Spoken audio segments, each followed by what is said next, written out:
Le forum Gendarmes et Citoyens marche fort. Déjà près de 10 000 membres. Il faut dire que les gendarmes en ont gros sur le cœur.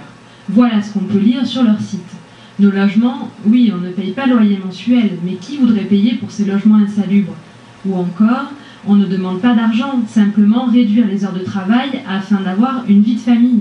En plus du blog, les gendarmes fondateurs du forum ont créé l'association Forum Gendarmes et Citoyens. Le problème, c'est qu'à cause de ce devoir de réserve, la hiérarchie, le directeur général de la gendarmerie, leur demande de démissionner de l'association. C'est pourquoi aujourd'hui il y a un référé, et c'est ce que nous allons voir tout de suite.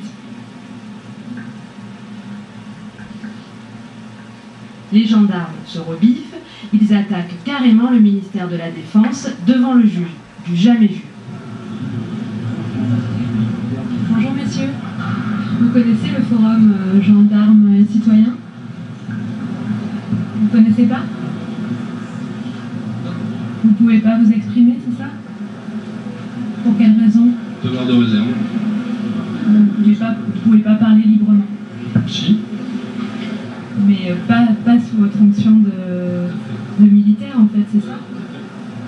L'idée même de notre forum, c'était de permettre des échanges croisés de gens venant d'horizons différents. Alors je suis d'accord avec vous, les gendarmes en profitent pour exprimer un certain nombre d'attentes, d'inquiétudes et autres. C'est indiscutable, et ils sont nombreux sur notre forum à le faire. Mais pour autant, cette expression-là n'est en aucun cas répréhensible. Je rappelle que depuis la loi de 2005, les gendarmes ont un cadre juridique pour leur expression qui est le même que n'importe quel autre fonctionnaire. Donc ils ont le droit aussi de s'exprimer un peu. On ne reproche pas à M. Matelli de ne pas avoir respecté l'obligation de réserve qui est la sienne. On lui demande de respecter la disposition qui lui interdit d'appartenir à un groupement professionnel parce que c'est un militaire. Si vous allez sur Internet, vous trouverez, je crois, beaucoup d'associations qui regroupent des gendarmes. On ne peut pas, par contre, appartenir à un groupement professionnel. Donc si votre association parle du moyen d'améliorer les conditions de travail, de rémunération ou les acquis sociaux des gendarmes, il y a un problème.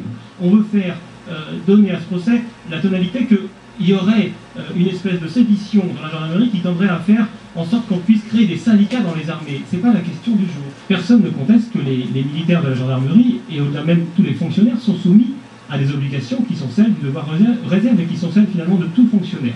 Mais quand on endosse un uniforme, quel qu'il soit, on n'abandonne pas pour autant la liberté d'expression. Et le droit à la liberté d'expression, c'est un droit naturel.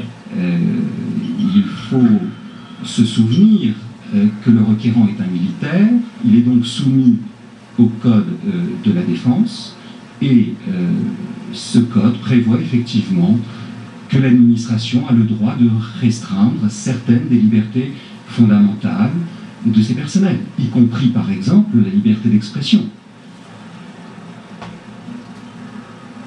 Le nouveau statut des militaires qui est de 2005, en fait, est très récent. Et on reste basé sur des modes de pensée, des modes de fonctionnement, des habitudes, une culture qui restait basée sur un statut militaire antérieur qui date de 1912 et qui était plus sévère.